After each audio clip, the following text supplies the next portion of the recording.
Hello बच्चों, I hope क्या बच्चे होंगे तो सब ठीक ठाक।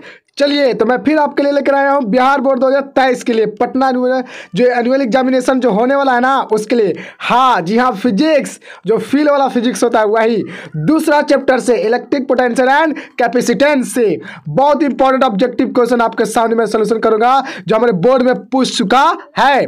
तो मैं डेट के साथ आपको बताऊंगा कि कौन कब पूछा गया था और मैं आपके लिए बहुत इंपॉर्टेंट ऑब्जेक्टिव क्वेश्चन लाया हूँ सेकेंड चैप्टर से फिजिक्स 12th क्लास जो हमारा जो बिहार बोर्ड होने वाला है ना 2023 में उसके लिए बहुत ही ज़्यादा मदद होगा। तो चलिए चलते हैं, देखते हैं कितना इंटरेस्टिंग ऑब्जेक्टिव क्वेश्चन है और सब्जेक्टिव भी मैंने दिया हूँ। हाँ, आपको मैं जानकारी के लिए बता दूं कि मैंने ऑलरेडी इसके पिछला chapter electric charges and field को अपलोड कर चुका हूँ, आप जाकर देख सकते हैं, मैंने प्ले लिस्ट में दे दिया हूँ उसका, या फिर इस वीडियो को लिंक डिस्क्रिप्शन बॉक्स में दे दूंगा, ठीक है ना। आप जाके देख सकते हैं, बड़ा मजेदार ऑब्जेक्टिव क्वेश्चन है, मैंने बहुत इंपॉर्टेंट ऑब्जेक्टिव लाया जो पूछा गया वही है, ठीक है ना। तो चलिए अगले टारगेट की तरफ चलते हैं, second chapter electric potential and capacitance, जैसा कि आप कमेंट कर रहे थे, ठीक है। तो चलिए देखिए पहला क्वेश्चन आपका क्या कहता है।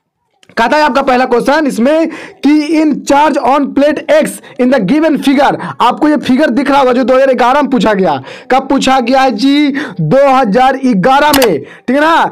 क्या पूछा है कि करा कि in charge on plate x in the given figure, देखिए नीचे फिगर दे रखा है, ये आपको फिगर दिखाई दे रहा है। इस फिगर में आपको एक्स पर, ठीक है, चार्ज की वैल्यू कितनी होगी आपको ये निकालना है।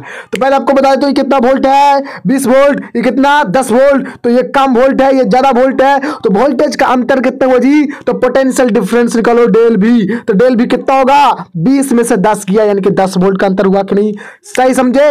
ये छोटा पोटेंशियल, बड़ा पोटेंशियल, ये वाला बड़ा पोटेंशियल। और कैपेसिटर का कैपेसिटेंस कितना दे रखा है इस प्लेट का? तो C बराबर दे रखा अपना कितना? 2 माइक्रोफराड। C बोलिए सही दे रखा है कि नहीं। तो पूछा है ना कि इस पर चार्ज कितना होगा, तो चार्ज बराबर क्या होता है जी? तो चार्ज बराबर होता है C और डेल भी, C इंटू डेल भी। तो C कितना है? तो C आपका 2 और 10 से गुना करेंगे तो कितना आ जाएगा? 20, यानी कि 20 आपका आ जाएगा माइक्रोफराड। पर यहां पर आपको मैं बता दूं कि जब पैरेलल प्लेट को यानी कि कैपेसिटर को चार्ज किया जाता है ना तो दोनों प्लेट सेम चार्ज होता है। आपको पूछा जा सकता है कि कैपेसिटर में दोनों प्लेट पर क्या सेम रहता है? तो चार्ज का मैग्नीट्यूड सेम रहता है, लेकिन नेचर अलग अलग। जितना ये प्लेट चार्ज होगा उतना ये प्लेट भी चार्ज होगा, लेकिन ये नेगेटिवली चार्ज होगा और ये पॉजिटिवली चार्ज होगा। क्यों सर? ऐसा इसलिए ना क्योंकि इसकी वोल्टेज कम है तो नेगेटिवली चार्ज होगा। ये एक्स वाला नेगेटिव 20 माइक्रो कुलाम होगा, ठीक है। और जबकि ये जो होगा ना प्लस 20 माइक्रो कुलाम होगा वाई वाला। तो हम लोग को पूछा है एक्स वाला, एक्स प्लेट वाला, तो यहाँ पर आपका राइट आंसर होगा B is the right, B negative 20 micro coulomb मारिएगा जी, इसलिए क्योंकि ये प्लेट है ना कम वोल्टेज के साथ जुटा हुआ है और यही एक्स का ही पूछा हुआ, एक्स जो है ना कम वोल्ट वाला के साथ जुटा हुआ तो नेगेटिवली चार्ज हो जाएगा। आई होप कि समझ में आ गया। तो चलिए अगला क्वेश्चन में देखिए, क्वेश्चन नंबर 2 में क्या कहता है, बड़ा ही लाजवाब क्वेश्चन, ये आपका बहुत बार पूछा है, ठीक है ना। तो मैं बड़ा एकदम चुटकियों में आपको सोल्व करके बताऊंगा, देखिए कैसा क्वेश्चन सोल्व होगा। कहता है equivalent capacitance between A and B. देखिए आपको फिगर दे रखा है, इस फिगर में आपका कह रखा है कि ए और बी के बीच में इक्विवेलेंट कैपेसिटेंस कितना होगा, ठीक है ना। इक्विवेलेंट कैपेसिटी कितना होगा कैपेसिटर का निकालना है, ठीक है। तो चलिए निकालते हैं। देखिए आपको मैं बता देता हूं कि क्या इसको ए वाला को खींच दीजिएगा तो इस तरह से फिगर हो जाएगा और ये दो भागों में 2 कैपेसिटर इसमें लगा हुआ होगा, ठीक है ना। और यहां से फिर ऐसे और यहां से एक कैपेसिटर निकालेंगे, हाँ बोलो, ठीक है ना। और यहां से फिर एगो निकाल दो और यहां पर कितना, एक कैपेसिटर इसमें जोड़ दो पीछे और एक कैपेसिटर इसमें जोड़ दो पीछे। तो देखिए ये आपका 4, ये आपका 2, ये आपका 4, ये आपका 4 और ये आपका 4। बोलो हुआ कि नहीं। अब हमको ये बताओ तुम लोग, अब हमको ये बताओ ये कि ये किस चीज में, सीरीज में। तो सीरीज में, ठीक है ना, कैसे निकला जाता है? तो पहले इसको सीरीज वाला को सोल्व करेंगे तो रेसिस्टेंस का उल्टा, सीरीज में रेसिस्टेंस क्या होता है इक्विवेलेंट निकालने के लिए, क्या रेसिस्टेंस? तो R1 प्लस R2, लेकिन यहाँ कैपेसिटर में उल्टा हो जाता है, मतलब 1/C1 प्लस 1/C2 हो जाएगा। तो यहाँ पर आपको मिलाकर क्या बन जाएगा बताइए? तो 1/4 तो मिलकर कितना बन गया? तो बोलिएगा 2/4 सर, और इसको काटिएगा तो 1/2 पलट दीजिएगा तो 2 माइक्रोफराड, यानी कि इसका एक इक्विवेलेंट आएगा जो कितना होगा 2। और देखिए ये दोनों फिर किस में बनेगा? ये दोनों आपका किसमें बनेगा, ये पैरेलल में बनेगा कि नहीं, और जब ये पैरेलल में बनेगा तो डायरेक्ट जुड़ जाता है कैपेसिटर में, तो 2 और 2 कितना 4, यानी कि इस तरह से आपका एक यहाँ 4 और पूरा मिलकर एक सिस्टम में 4, क्लियर। तो एक नया कैपेसिटर बनेगा 4, तो 4 4 4 तीनों सीरीज में, और जब तीनों सीरीज में 4 4 4 हो तो उस कंडीशन में आप कैसे बनाइएगा, तो देखिए मैं आपको बताता हूं कैसे बनाइएगा। मतलब हमने सोल्व करके देखा कि ये पूरा का 4 आता है, क्लियर। लीजिए आपका हो गया, ये आपका हो गया, आपका हो गया, ये 4 ये 4 ये 4, तो इसको आप इक्विवेलेंट निकालिए। तो कैसे निकालिएगा, 1/4 प्लस 1/4 प्लस 1/4 करिएगा कि नहीं, हाँ बोलो, और सबको जोड़ दीजिएगा तो 3/4, लेकिन पलटिएगा तो 4/3, यानी कि आपका 20 द राइट आंसर। अब पढ़े होंगे यार तो आपको समझ में आ गया होगा, पक्का से समझ में आ गया होगा, आपको आ गया होगा तो थंब जरूर देना, लाइक जरूर करना वीडियो को, ठीक है ना। शेयर करो ये ना करो, लेकिन लाइक जरूर कर देना, कमेंट कर देना कि हाँ सर समझ में आ गया, सब्सक्राइब भी नहीं करो कोई दिक्कत नहीं है, लेकिन लाइक जरूर करना, कमेंट जरूर करना, ठीक है। अगर अच्छा आपको ये वीडियो लगता है तो, अगर आपसे इसको मजा आता है, फायदा होता है, तभी करिएगा लाइक, वरना वो भी छोड़ दीजिएगा, ये आप पर डिपेंड करता है, ठीक है ना। तो मैं कोशिश कर रहा हूँ कि आपको अच्छा मिले, ठीक है। तो चलिए क्वेश्चन नंबर 3 का देखते हैं। देखिए ये भी मजेदार क्वेश्चन, ये भी पूछा गया आपका। देखिए इसमें क्या क्वेश्चन में कहेंगे, कहना कि 64 identical drops each capacity 5 microfarad combined to from a big drops, what is the capacity of the big drops. देखिए एक छोटे छोटे 64 गो ड्रॉप्स है। ड्रॉप्स कैसा रहता है जी, तो बोलिएगा स्प्रिकल टाइप्स में, या सही समझे, ड्रॉप्स मतलब बूंदे कैसा रहता है, स्प्रिकल टाइप्स में। कितना 64 है बूंदे में, इस तरह से 64 गो है तुम्हारा, देख लो। और प्रत्येक का कैपेसिटी कितना दे रखा, प्रत्येक का कैपेसिटी, सबका कैपेसिटी 5 माइक्रोफैराड, इसको भी माइक्रोफैराड, प्रत्येक का 5 माइक्रोफैराड, वैसे ऐसा 64 गो है। कितने हैं, 64 गो है टोटल। और इस सबको मिलाकर एक बड़ा, ठीक है ना, ड्रॉप्स बनाया जाता है, एक बड़ा ड्रॉप्स बनाया जाता है, क्लियर। तो पूछा कि इसका कैपेसिटी कितना होगा, बिग ड्रॉप्स का कितना होगा जिसको बनाया जाता है कंबाइन करके, ये आपका निकालना है। फिर से क्वेश्चन को समझिए, 64 गो, ठीक है ना, 5 माइक्रोफैराड का गोलाकार, ठीक है ना, ड्रॉप्स है, कैपेसिटी का 64 है, और उसको मिलाकर एक बड़ा ही, ठीक है ना, ड्रॉप्स मतलब बड़ा ही बिग ड्रॉप्स बनाया जाता है, तो उसकी कैपेसिटी क्या होगा ये निकाले कर रहा। देखिए आपको इस तरह से, आप 10 क्लास में या किसी तरह से मैथ में जरूर पढ़े होंगे, थोड़ा सा ध्यान से सुनिएगा मैं क्या कहना चाहता हूँ। आप सुने होंगे कि मान के चलिए एक, मान चलिए गोलाकार है, ठीक है ना, और ऐसे ऐसे 10 गोलाकार मान लीजिए, जिसकी त्रिज्या 4 सेंटीमीटर है, यानी कि 4 सेंटीमीटर त्रिज्या वाले 10 गोले को पिघलाकर, ऐसे बोलिए कि 10 गोले को पिघलाकर एक बड़ा, ठीक है ना, गोला बनाया गया, तो बड़े गोले का आयतन क्या होगा, ठीक है ना, या फिर बड़े गोले का त्रिज्या क्या होगा, ये निकाले गएगा। तो आप कैसे निकालिएगा, तो आपको मैं बता देता हूँ कि जो 4 सेंटीमीटर त्रिज्या वाला जो गोला था, 4 सेंटीमीटर गोले जो त्रिज्या जो गोला था 10 गो, उसको पिघला कर एक बड़ा गोला बनाया गया था। यानी कि 10 को, जो 10 छोटे छोटे गोले जिसको 4 सेंटीमीटर त्रिज्या दिया हुआ था, अगर सबको मैं वॉल्यूम निकाल कर जोड़ दूं तो उसकी वॉल्यूम जो होगा उससे पिघलाने से बने बड़े बॉल, बड़े गोले का वॉल्यूम के, यानी कि आयतन के बराबर होगा। बोलिए यस या नहीं, अगर आप पढ़े होंगे तो आपको सही में पता होगा। तो इस तरह से यहाँ 64 गो तुम्हारा क्या है जी, इस तरह से आपको 64 गो तुम्हारा ड्रॉप्स है, और इससे तुम क्या करो, इससे तुम देखो बड़ा ड्रॉप्स बनाया जा रहा है, तो इसकी कैपेसिटी निकालना पड़ेगा। यानी कि इतना आप समझ जाइए कि 64 यानी 1 का वॉल्यूम गुने 64 का वॉल्यूम, ये जो होगा वो टोटल एक बड़े ड्रॉप्स के वॉल्यूम के बराबर होगा। तो मैं यहाँ पर लिख सकता हूँ, मैं आपको बता रहा हूँ, देखिए तो लिखेंगे वॉल्यूम, ठीक है ना, 64 गुने 1 की वॉल्यूम छोटा वाला बराबर होगा, ठीक है ना, बड़का के वॉल्यूम के, बड़का के, तो बड़का के वॉल्यूम, बड़का ड्रॉप्स के, स्मॉल ड्रॉप्स के है, बड़का ड्रॉप्स के है, ठीक है ना। तो 64 गुने, तो वॉल्यूम कैसा था जी, ड्रॉप्स गोलाकार है ना, स्फीयर टाइप में, तो इसका हो जाएगा वॉल्यूम 4/3 पाई आर क्यू, बोलो क्लियर। और बड़का का जो ड्रॉप्स होगा उसका क्या होगा, 4/3 पाई आर क्यू, बड़का क्यू पे लिखेंगे क्योंकि बड़का को बना है ना, 4 पाई से 4 पाई और बटा में 3 कट जाएगा, तो आपका 64 आर क्यू आएगा, 64 आर क्यू बराबर बड़का आर क्यू। तो यहाँ पर आप इसको लिख सकते हैं, ठीक है ना, कि 64 छोटका आर क्यू बराबर बड़का आर क्यू। तो यहाँ से आप निकालिएगा तो आर बराबर कितना आ जाएगा, 4 आर। बोलिए इसको 4 का 4 आर का पूरा का और क्यू लिखिएगा तो क्यू से क्यू कट जाएगा, तो आपका कितना आ जाएगा, आर बराबर 4 आर आ जाएगा। अब देखिए आपका जो यहाँ पर देखिए, यहाँ से आपका ये मतलब है कि छोटे ड्रॉप्स थे, उस छोटे ड्रॉप्स की जो त्रिज्या है वो आर था। तो बड़े ड्रॉप्स की जो त्रिज्या होंगे वो छोटका के 4 गुने के बराबर है, ठीक है ना। तो हमको बड़का के कैपेसिटी निकालना था। देखिए मैं बताता हूँ आपको एक बात बताता हूँ, ध्यान से समझने की कोशिश करिएगा, बहुत इंपॉर्टेंट है। देखिए आपको एक बात बताता हूँ, क्या पृथ्वी के लिए कैपेसिटी का वैल्यू कितना होता है आपको पता है? पृथ्वी के लिए कैपेसिटेंस ऑफ कैपेसिटी कितना होता है? तो आपको पता होना चाहिए कि 4 पाई एब्सोल्यूट नॉट इंटू त्रिज्या होती है कि नहीं त्रिज्या? ये फार्मूला होता है किसी भी एक ठीक है ना, किसी भी एक गोलाकार के लिए, गोलाकार बॉडी के लिए कैपेसिटी का फार्मूला होता है, ठीक है। अब यहाँ से आप समझिए कि ये जो कैपेसिटी है, वो किस पर डिपेंड कर रहा है? रेडियस पर, यानी कि जो रेडियस पर डिपेंड करता है। यानी कहने का मतलब है कि जब यहाँ पर ही छोटका से बड़का में बनाया गया तो जो बड़का का जो कैपेसिटी होगा वो रेडियस पर डिपेंड करेगा। तो यहाँ पर देख रहे हैं कि जो बड़ा वाला जो रेडियस वो छोटका के 4 गुना है, तो कैपेसिटी भी क्या होगी? छोटा वाला से 4 गुना होगा। यानी कि छोटका का कैपेसिटी था 5, छोटका का कैपेसिटी कितना था? 5 माइक्रोफराड, क्लियर। तो बड़का का कैपेसिटी कितना हो जाएगा? तो उसके 4 गुना के बराबर हो जाएगा। तो यहाँ पर कितना हो जाएगा? 4 गुने 5, तो बड़का की कैपेसिटी हो जाएगा 20 माइक्रोफराड। बोलो समझ में आया? तो इस तरह से आपका ऑप्शन नंबर कौन होगा? Option number C is the right होगा। चलिए अगला क्वेश्चन देख लेते हैं हम लोग।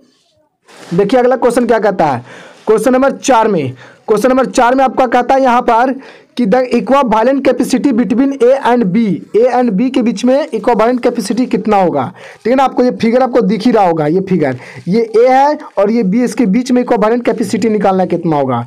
तो देखिए आपको मैं बता देता हूँ, ये दोनों किस में नजर आ रहा है आपको? ये दोनों किस में नजर आ रहा है? ये दोनों तो पैरेलल में, तो पैरेलल में क्या होता है? डायरेक्ट क्या होता है? जुड़ जाता है। तो 3 और 2 कितना हो जाएगा जी? 5। कितना हो जाएगा? 3 और 2 5। फिर इस तरह से क्या बनेगा? ये एक बनेगा और ये एक बनेगा कि नहीं? तो ये हो जाएगा आपका 5 और ये आपका हो जाएगा 4। अब ये किस में नजर आ रहा है आपका? सीरीज में। तो सीरीज में कैसे होता है? 1/5 प्लस 1/4।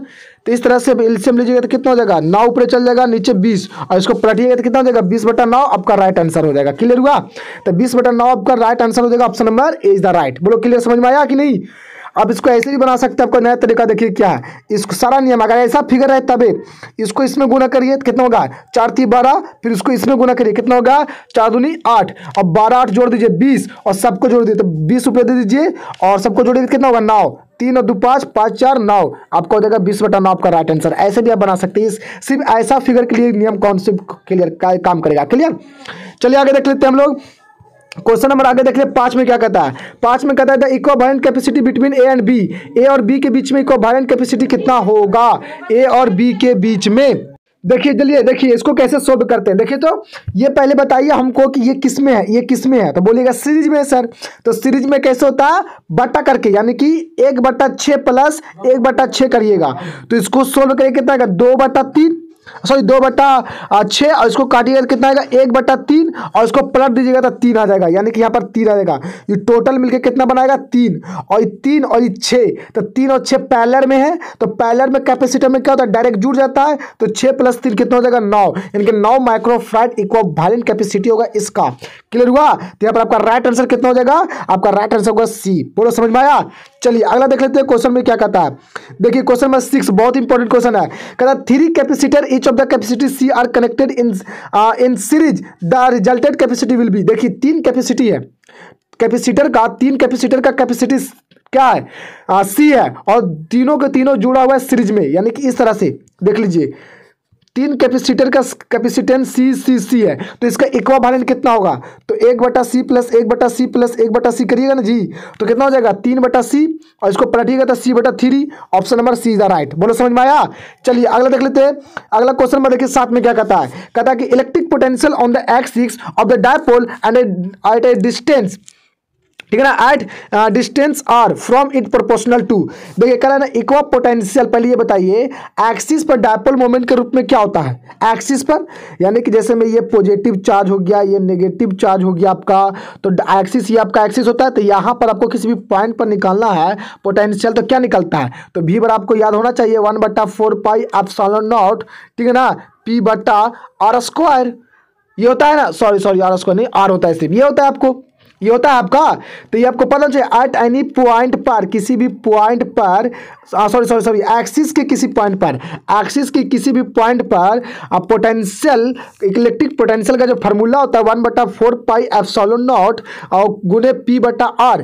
तो यहाँ पर पोटेंशियल और आर के बीच में क्या संबंध है, तो बोलेंगे इनवर्सली प्रोपोर्शनल है सर। तो यहाँ पर आपका राइट आंसर कौन सा हो जाएगा। लेकिन यहां पर आपका बोल क्या रहा है, आपका एक्सिस पे बोल रहा है, डायपोल मोमेंट के रूप में बोल रहा है जी। तो डायपोल मोमेंट के रूप में अगर बोल रहा है तो यहाँ पर R² होना चाहिए, आपको पता होना चाहिए। थोड़ा मिस्टेक हो गया, क्लियर। तो आपको यहाँ पर थोड़ा सुन देख लीजिए, यहाँ पर राइट आंसर आपका क्या होगा, यहाँ पर आपका राइट आंसर हो जाएगा R² का इनवर्सली प्रोपोर्शनल, क्योंकि इसका फॉर्मूला ये होता है। ठीक है, मैं आपको फिर से बता देता हूँ। देखिए क्वेश्चन नंबर 7 में क्या कहता है, क्वेश्चन नंबर 7 में आपका कहता है कि electric potential on the axis on of dipole and at a distance r from it proportional. मतलब एक तुम्हारा यहाँ पर पॉजिटिव चार्ज, यहाँ पर नेगेटिव चार्ज, ये बन गया डायपोल मोमेंट। इसके एक्सिस पर एक पॉइंट पर पोटेंशियल कितनी होती है पहले वो पता करो। तो 1/4 पाई एप्सिलॉन नॉट P/R², ये आपका फार्मूला हो गया एक्सिस पर। ठीक है ना, ये आपका फार्मूला हो गया इलेक्ट्रिक पोटेंशियल का। तो पोटेंशियल और डिस्टेंस में क्या संबंध है, तो आप बोलिएगा सर इनवर्सली प्रोपोर्शनल है। लेकिन R² का, तो आपका राइट आंसर कौन सा हो जाएगा, B इज द राइट हो जाएगा। ठीक है ना, अगर आपका पॉइंट चार्ज के लिए बोलता, तो 1/4 पाई एप्सिलॉन नॉट गुने Q/R होता, बस R² नहीं। ये एकदम चीजों को समझ लीजिए। ठीक है, चलिए अगला देख लेते हैं। क्वेश्चन नंबर 8 में देखिए क्या कहता है, SI unit of electric potential. Electric potential का SI यूनिट क्या होगा जी, तो इलेक्ट्रिक पोटेंशियल V बराबर कुछ होता है W/Q, तो जूल पर क्या हो जाएगा, कुलाम। तो आपका राइट आंसर A, जूल पर कुलाम। समझे। चलिए अगला देख लेते हैं। अगला क्या कहना है कि electronvolt is unit of. Electronvolt किसका यूनिट होता है, तो इलेक्ट्रोवोल्ट यूनिट ऊर्जा का होता है, एनर्जी का। कैसे बता सकते हैं कि एनर्जी का होता है, क्योंकि इलेक्ट्रो मैंने कुलाम और वोल्ट मैंने वोलाम, तो कुलाम वोल्ट किसके मिलता है, बोलिए जूल का मिलता है ना, जूल का। तो एनर्जी का हो जाएगा आपका राइट आंसर, ए आपका राइट आंसर हो जाएगा। चलिए आगे आपका क्या रखा है क्या कि वॉल्यूम ऑफ 1 इलेक्ट्रोवोल्ट बड़ा कितना होता है, तो इलेक्ट्रो के वैल्यू पुट कर दीजिए जी। तो 1.6 गुने 10 के पावर -19 और कुलाम वोल्ट मिलकर जूल। तो 1 इलेक्ट्रोवोल्ट में कितना बन जाएगा, 1.6 इंटू 10 के पावर -19 जूल। ऑप्शन नंबर आपका सी द राइट हो जाएगा। ठीक है ना, 1.6 गुने 10 के पावर -19 जूल, सी। ठीक है ना। चलिए आगे देखिए, अगला क्वेश्चन आपका क्या कहता है।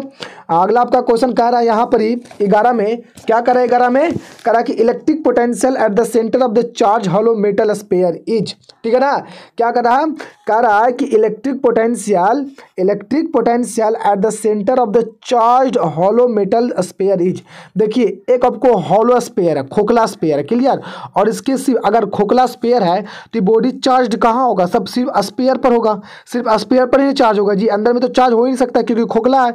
आप बताइए, तो बोल रहे हैं ना कि अगर मान के चलो इसकी सरफेस पर पोटेंशियल भी है तो इसके अंदर सेंटर पर पोटेंशियल कितना होगा, तो आपको पता होना चाहिए उतना ही होगा।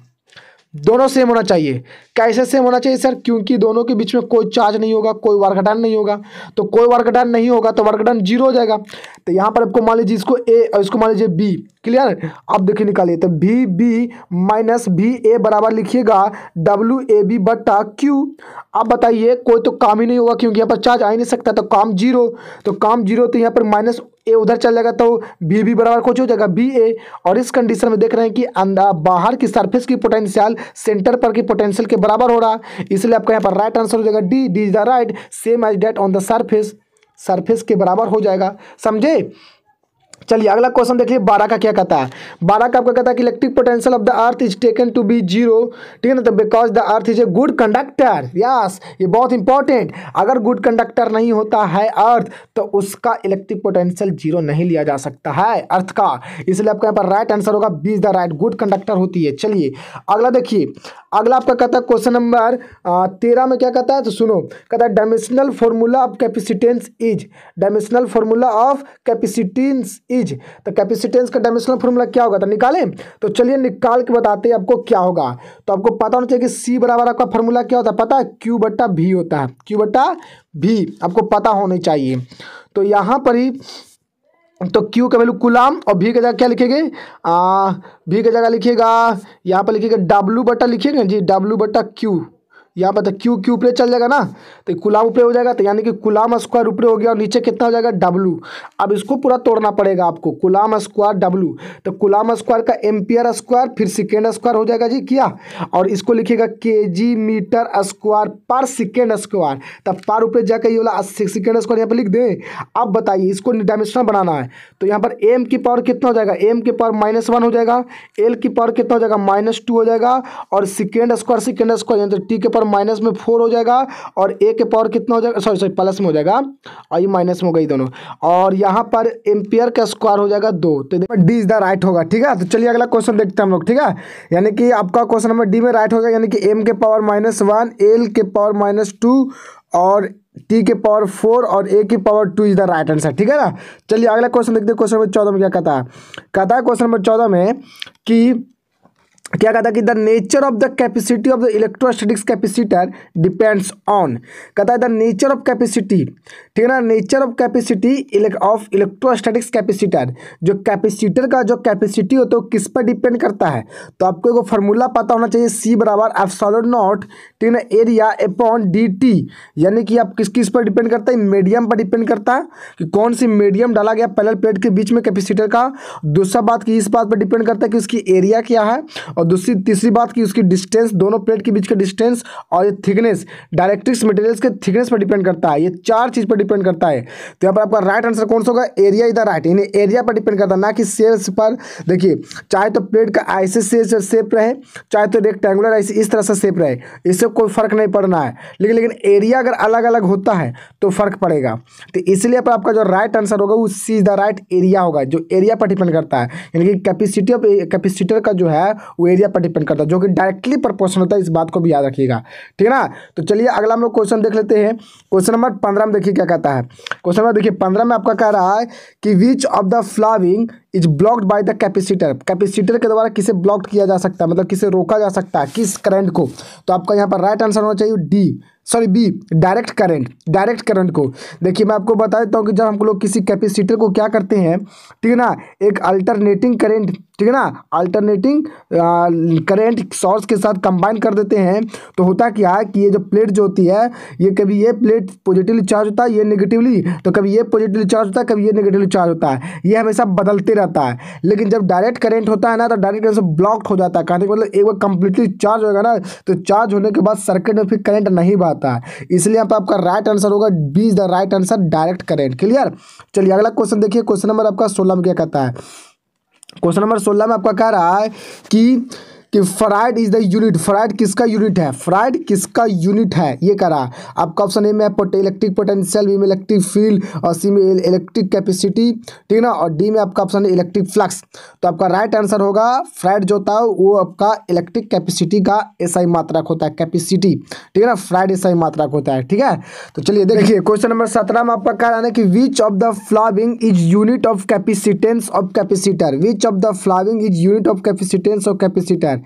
कैपेसिटेंस और कैपेसिटर का एसआई मात्रक क्या होगा निम्नलिखित में, ये आपका पूछ रहा है। तो आपको पता होना चाहिए कि सी बराबर फार्मूला क्या होता है, तो क्यू बटा भी, यानी कि कूलाम पर वोल्ट आपका मात्रक हो जाएगा। Option number D is the right. ठीक है, चलिए अगला क्वेश्चन देख लीजिए। 18 में क्या कहता है, कहता है कि इन चार्ज कैपेसिटर, एक चार्ज कैपेसिटर एनर्जी स्टोरेज होता है किसमें, जब पॉजिटिव और नेगेटिव चार्ज होता है तब, पॉजिटिवली चार्ज होगा तब, यह कैपेसिटर की प्लेट्स के इज में वृद्धि होगी या कम होगा तब, या फिर डी में ऑप्शन दे इलेक्ट्रिक फील्ड दोनों प्लेट के बीच में होगा तब। तो यहाँ पर आपका जो राइट आंसर होगा वो D is the right answer होगा। देखिए जब एक प्लेट को क्या किया जाता है, इलेक्ट्रिकली चार्ज किया जाता है, तो इस पर पॉजिटिवली चार्ज आ गया तो इस पर नेगेटिवली चार्ज आता है, और इस चार्ज की वजह से यहाँ इलेक्ट्रिक फील्ड बनता है। आपको इस बात को याद रखना, और इस इलेक्ट्रिक फील्ड की वजह से चार्ज जो होता है ना वो एनर्जी के रूप में स्टोरेज होता है।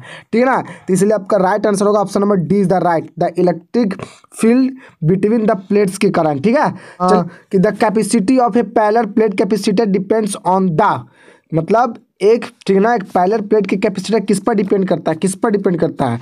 तो आपको फार्मूला आपको याद होना चाहिए, सी बराबर होता है epsilon not a into D T, ये आपका फॉर्मूला होता है। तो किस पर डिपेंड कर रहा है? एरिया पर, डिस्टेंस पर, थिकनेस पर और मीडियम पर। तो यहाँ पर आपका राइट आंसर कौन सा होगा? दोनों प्लेट्स के बीच के डिस्टेंस का, यानी कि option number D is the right answer होगा। क्लियर? चलिए अगला क्वेश्चन देखते हैं हम लोग। क्वेश्चन नंबर आपका 20 में, क्वेश्चन नंबर आपका 20 करा कि the capacitance of an isolated conducting sphere of the radius is the proportional. मतलब कराने कि कंडक्टिंग स्फीयर है, स्फीयर के जैसा है। तो स्फीयर के लिए कंडक्टिविटी क्या होती है? तो स्फीयर के लिए कंडक्टिविटी के जो फार्मूला होता है वो 4 पाई एप्सिलॉन नॉट और आर होता है, ये फार्मूला। तो यहाँ पर ये सी जो है कैपेसिटी, वो रेडियस के डायरेक्टली प्रोपोर्शनल हुआ कि नहीं? तो पूछ रहा है कि क्या संबंध है, तो आपको यहाँ पर रेडियस के directly proportional B right answer हो जाएगा। ठीक है, चलिए अगला क्वेश्चन 21 में देखिए क्या कहता है। 21 में कहता है कि in a parallel plate capacitor the capacitor increase capacitor increase कब होगा? कैपेसिटर की कैपेसिटी इंक्रीज कब होगा? तो आपको सी बराबर फार्मूला पता होना चाहिए कि epsilon not a upon D T. बहुत ही इंपॉर्टेंट ये फार्मूला है बॉस, बहुत ही ज़्यादा, सब इसी से बनेगा। तो देखिए अगर आप एरिया को इंक्रीज करते हैं तो कैपेसिटी भी आपका इंक्रीज होगा, क्योंकि डायरेक्टली प्रोपोर्शनल है। और दोनों प्लेट के बीच की डिस्टेंस को अगर क्या करते हो? इंक्रीज करते हो, तो कैपेसिटेंस यहाँ पर कैपेसिटर का क्या होगा? कैपेसिटी घटेगा। और थिकनेस इसको इंक्रीज करते हैं किसका? मटेरियल का, डाइलेक्ट्रिक मटेरियल को, तो भी कैपेसिटी घटेगा। तो यहाँ पर आपका राइट आंसर कौन सा होगा? तो देखिए कह रहा है कि area of the plates is decrease. अगर एरिया प्लेट का एरिया डिक्रीज करिएगा जी, तो कैपेसिटी भी क्या होगा? डिक्रीज होगा। लेकिन यहाँ पर बोला कि कैपेसिटर का कैपेसिटी इंक्रीज होना चाहिए, तो इंक्रीज होने के लिए एरिया को इंक्रीज होना चाहिए, लेकिन यहाँ पर इंक्रीज डिक्रीज हो रहा है, इसलिए आपका राइट आंसर ये नहीं होगा, गलत हो जाएगा। बी में distance with the plate increase. हाँ, दोनों प्लेट का बीच का अगर डिस्टेंस को तुम इंक्रीज कर देते हो, तो डिस्टेंस को इंक्रीज कर दोगे तो कैपेसिटी तो घट जाएगा, यानी कि ये भी आपका राइट आंसर नहीं होगा, बी वाला भी नहीं। सी में area of the plates is increase. हाँ, अगर प्लेट्स की एरिया को इंक्रीज कर देते हो बॉस, तो कैपेसिटी भी इंक्रीज हो जाएगा, यानी option number C is the right हो जाएगा। क्लियर? चलिए अगला देख लेते हैं। क्वेश्चन नंबर 22 में क्या कहता है। क्वेश्चन नंबर 22 में कहता है two capacitor of capacitance C, यहाँ पर दे रखा है C1 और इधर रखा है C2, ठीक है ना, थोड़ा मिस्टेक हो गया। तो दो capacitor of capacitance C1 and C2 are connected in the parallel, the equivalent capacitance of the combined is. मतलब दो गो कैपेसिटर है में है, तो पैरेलल में दो गो ही है, एक C1 एक C2, दो पैरेलल में। तो इस तरह से पैरेलल में इसको बना सकते हैं ना, तो इस तरह से देखिए, इस तरह से दोनों पैरेलल में है, इस तरह से बना सकते हैं। देखिए पैरेलल में C1 और C2, तो इसके लिए आपको क्या होगा? तब पैरेलल में होता है तो क्या होता है? डायरेक्ट जुड़ जाता है, C1 प्लस C2 हो जाता है डायरेक्ट। तो आपका राइट आंसर हो जाएगा option number D is the right. Clear? चलिए अगला क्वेश्चन नंबर 23 में देखिए क्या कहता है। कहता है कि the electric potential of the earth is the consider to the B, ठीक है ना। कहता है the electric potential of the earth के लिए इलेक्ट्रिक पोटेंशियल कितनी होती है? तो आपको पता होना चाहिए, 0 इज द राइट आंसर होगा, 0। ठीक है, चलिए अगला क्वेश्चन देख लेते हैं। 24 का क्या कहता है।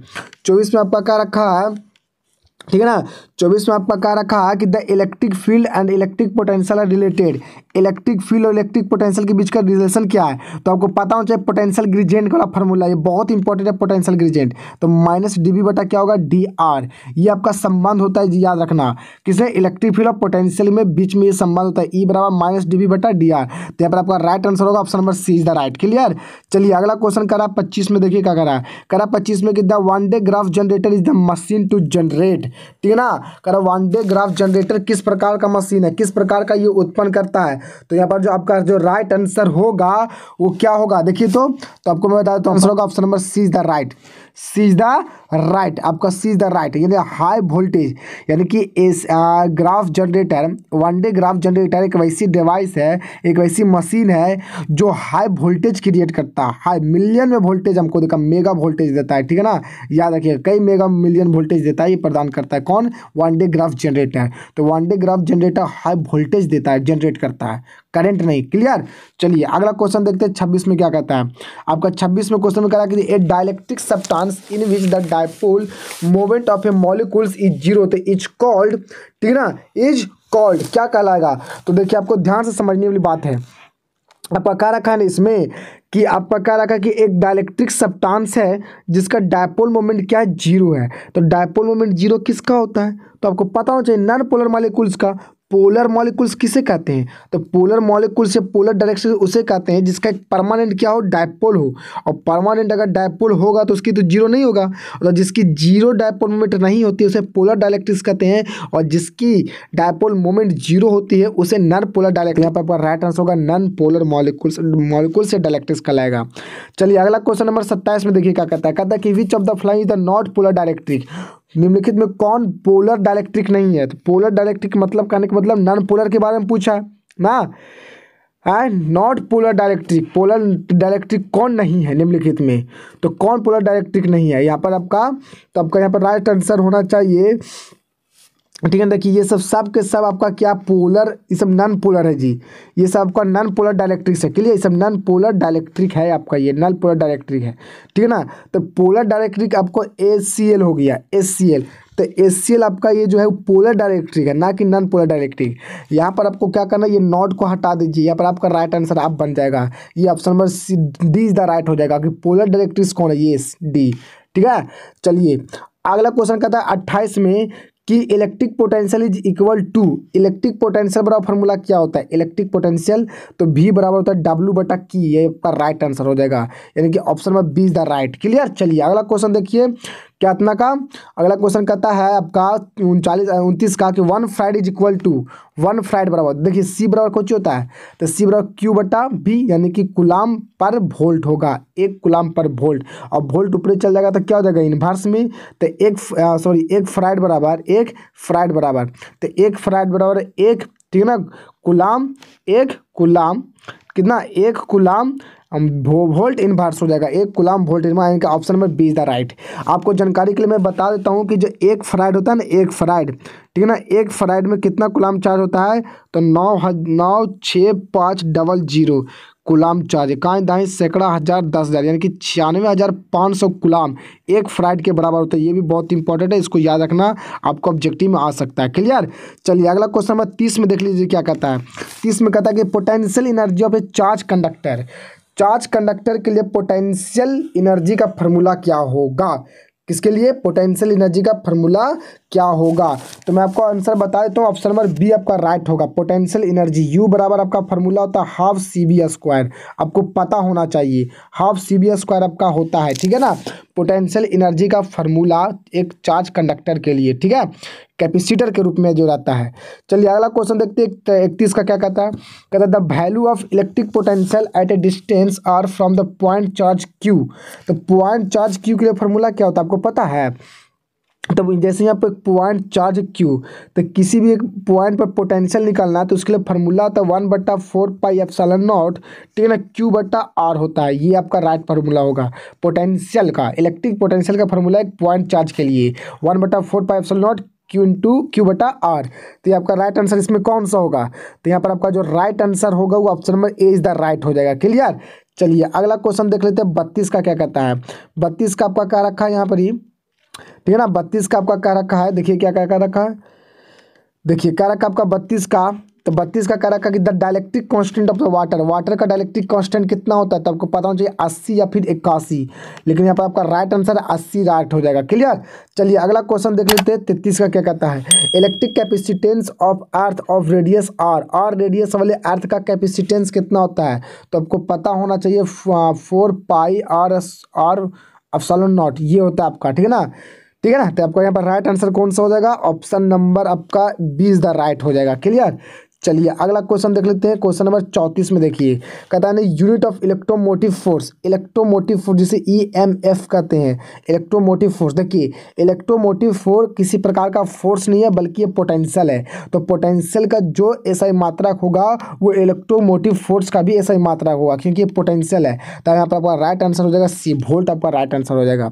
चलिए अगला क्वेश्चन हम लोग देखते हैं, ठीक है ना, 35 में कि potential gradient is equal to, potential gradient किसके बराबर होता है? तो आपको पता होना चाहिए पोटेंशियल ग्रेडियंट होता है -dV/dx या dr के, ठीक है ना। ये आपका फार्मूला होता है, यानी कि आपका यहाँ पर डी एक्स लिख सकते हैं या फिर डी आर, क्योंकि ये एक्स या ये आर जो होता है वो डिस्टेंस ही बराबर होता है। तो यहाँ पर माइनस नहीं है। अगर मैग्नीट्यूड की बात करेंगे तो क्या आ जाएगा, सिर्फ डी वी बटा डी एक्स आ जाएगा। ये आपका राइट आंसर हो जाएगा, यानी कि ऑप्शन नंबर आपका जो राइट होगा वो होगा आपका C is the right. Clear. चलिए अगला को देख लेते हैं। क्वेश्चन नंबर हम लोग 36 में क्या कहता है कि which of the following value of the n is not possible in the relation q e, यानी कि क्यू बराबर जो होता है वो प्लस माइनस एन ही होता है। तो इसके लिए एन का वैल्यू कौन पॉसिबल नहीं हो सकता है। तो आपको पता होना चाहिए, ये जो आपको ऑब्जेक्टिव जो दिया पहला चैप्टर से आ गया है, यानी कि क्वांटाइजेशन ऑफ इलेक्ट्रिक चार्ज के बारे में आप जानते हैं कि अगर एन की वैल्यू अगर किसी डिसिमल में या फ्रैक्शनल में अगर आ जाता है तो वह किसी भी बॉडी पर समझ लो चार्ज नहीं हो सकता उतना।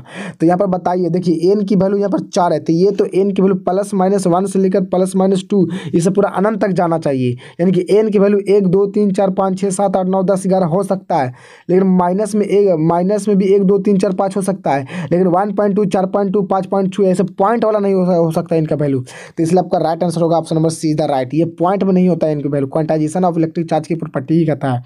चलिए अगला क्वेश्चन हम लोग देख लेते हैं कि क्या कहता है।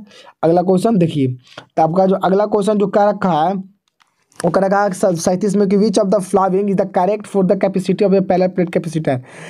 कराना कि क्या रखा है कि एक पैरेलल प्लेट कैपेसिटर के लिए कैपेसिटी का फार्मूला राइट इसमें क्या सा होगा।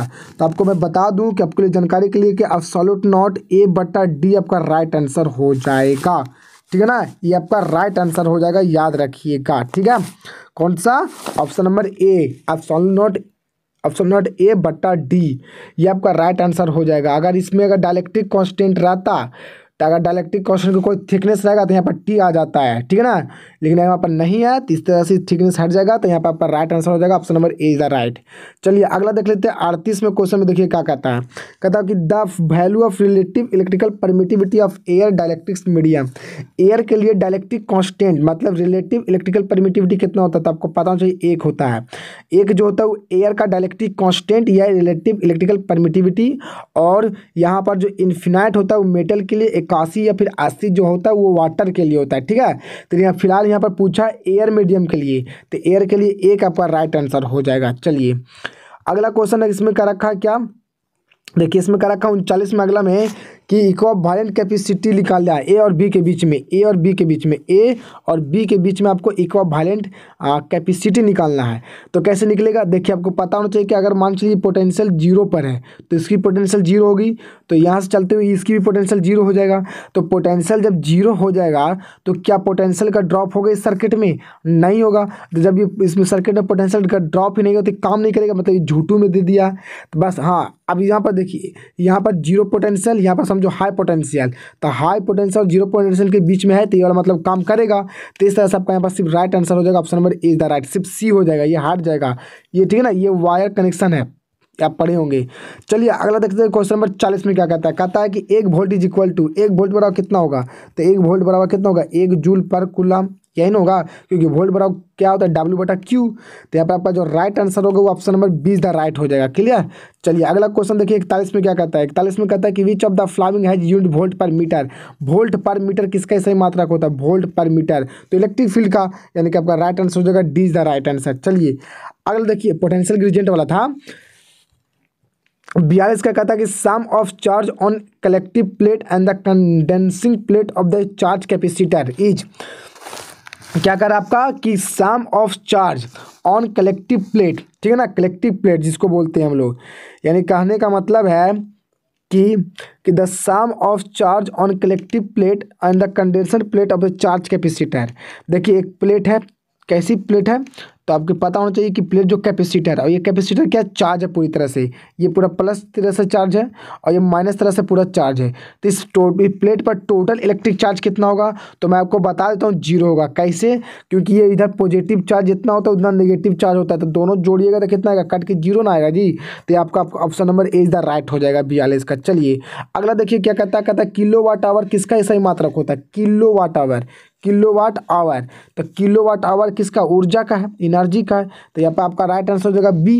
कैसे सर, तो किलोवाट कहने की वजह से हमें बताइए डब्ल्यू बराबर कुछ होता है, पी बराबर डब्ल्यू बटा टी, होता है जी। तो डब्ल्यू बराबर हो जाएगा पी टी, तो पी क्या वाट, ई क्या आवर, तो दोनों को गुना कर दीजिएगा तो क्या हो जाएगा वाट आवर, और लगा दीजिए किलो क्या, तो लगा दीजिएगा तो किलो वाट आवर, किसका जाएगा डब्ल्यू, डब्ल्यू माने जूल ऊर्जा, तो यहाँ पर इलेक्ट्रिकल एनर्जी का आपका राइट आंसर हो जाएगा। ठीक है, चलिए 44 का देखिए क्या कहता है। 44 कहता है कि एप्सिलॉन नॉट का एसआई मात्रक क्या होता है, तो फ्राइड पर मीटर मैंने बताया था।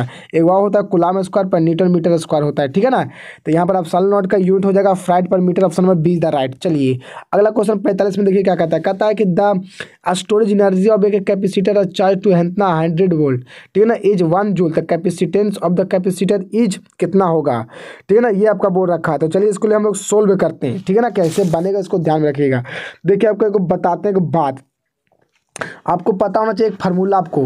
ठीक है ना, आपको एनर्जी बराबर फार्मूला होता है, एनर्जी बराबर यू बराबर क्या होता है हाफ सी बी स्क्वायर होता है। अगर ये पता रहेगा तब आप बना पाइएगा। इसका मतलब एनर्जी, तो एनर्जी कितना दे रखा है 1 जूल। चलिए ठीक है, तो 30 से 30 गुना करेंगे तो 2 यहाँ पर आपका आ जाएगा कि नहीं।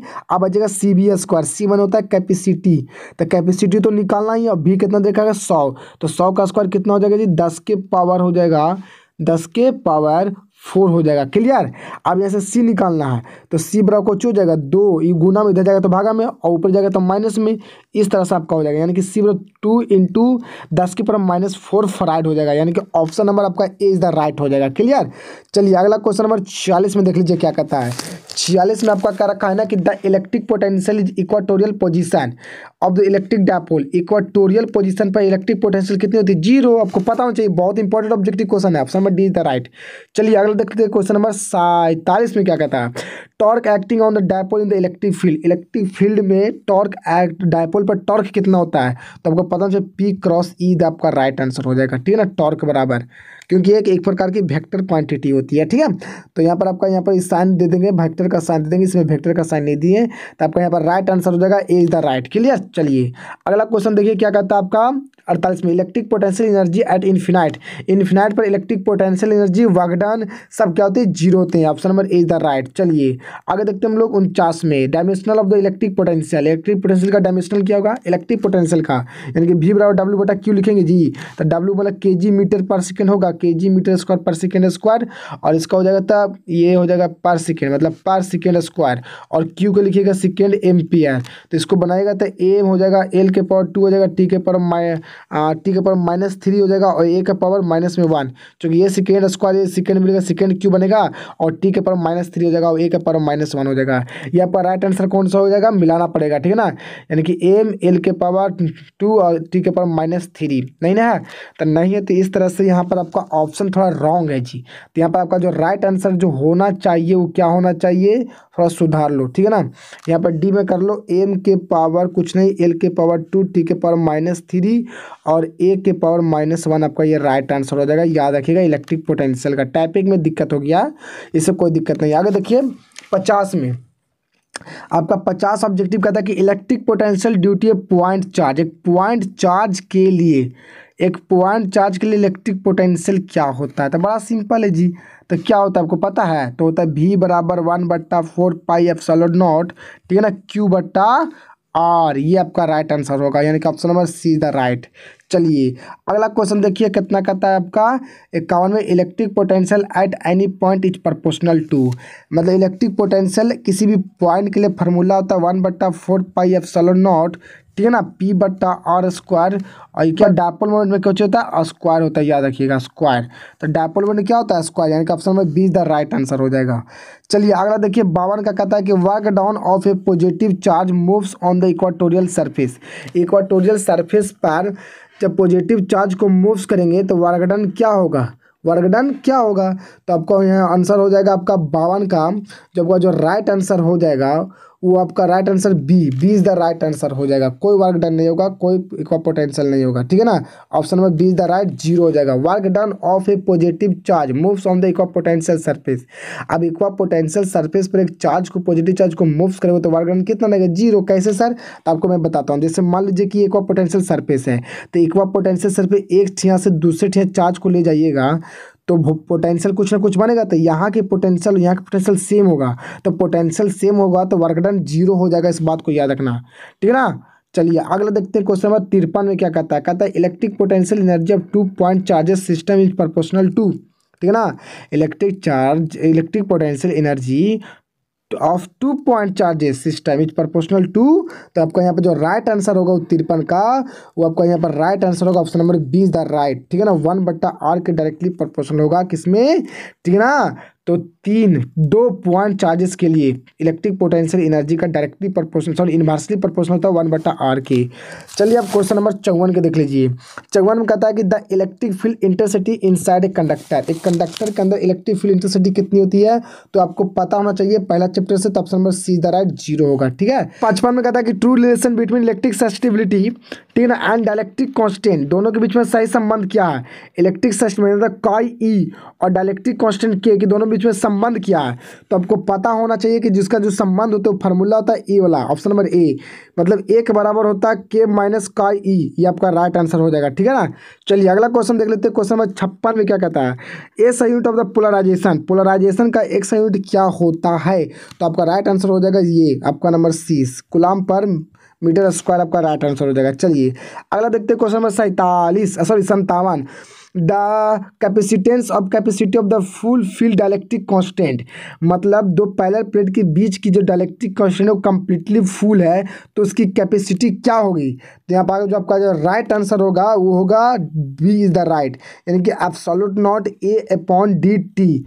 ये आपका टी जो होता है वो डायलेक्ट्रिक कांस्टेंट का थिकनेस होता है, डी जो दोनों प्लेट का बीच का डिस्टेंस, और ये मैंने एरिया प्लेट का, एब्सोल्यूट नॉट मीडियम का electrical permittivity of the free space होता है। ठीक है ना, याद रखिएगा। ऑप्शन नंबर आपका 20 द राइट हो जाएगा।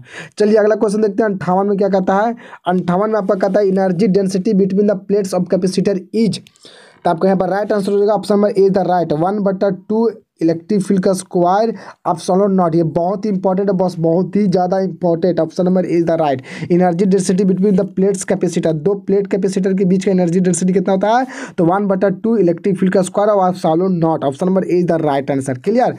देखिए अब 2 नंबर में कौन कौन सी क्वेश्चन पूछ चुका है हमारे बोर्ड लेवल में भी, ठीक है ना, किसमें, बिहार बोर्ड में। जो मैंने जो पूछा मैंने वो आपको सामने ला कर दिया हूँ, आप इसे बना लीजिए, बहुत इंपॉर्टेंट है। आप सर्च करके किसी भी तरह से टीचर से कोई भी कोचिंग में से बना लीजिए, बहुत ही इंपॉर्टेंट है।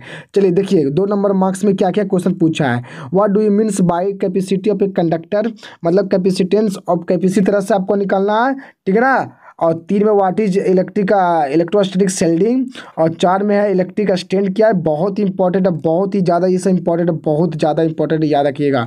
देख लीजिए एक नज़र, अब इसको सबको पढ़ लीजिए, जो आपको बनेगा वो बना लीजिए, जो नहीं बनेगा कमेंट करिए। मैं इसका सलूशन मैं इस वीडियो के डिस्क्रिप्शन बॉक्स में डाल दूंगा, आप वहाँ से फ्री में PDF डाउनलोड कर सकते हैं। लेकिन इसको ध्यान से देख लो, उसको खुद से पहले बनाओ, बहुत इंपॉर्टेंट है ये ऑब्जेक्टिव क्वेश्चन है, सब्जेक्टिव क्वेश्चन है। ठीक है ना। तो चलिए 5 नंबर में देखिए कौन कौन सी इंपॉर्टेंट है ये इस लेसन का 5 नंबर में पूछे जाने वाला। तो आपका 1 2 3 4 5 में देख दो, आप पढ़ सकते हैं, ये बहुत ही इंपॉर्टेंट है। ठीक है ना, सब्जेक्टिव क्वेश्चन है, 5 नंबर में पूछे जाने वाले इस चैप्टर से। ठीक है ना, तो इसको याद रखिएगा। चलिए तो इस तरह से हम करते हैं वीडियो को समाप्त। ठीक है ना। तो आपको अगर ये वीडियो अच्छे लगते हैं तो वीडियो को शेयर जरूर करना, लाइक जरूर करना। तब तक के लिए मिलेंगे अगले वीडियो में। Okay, good bye.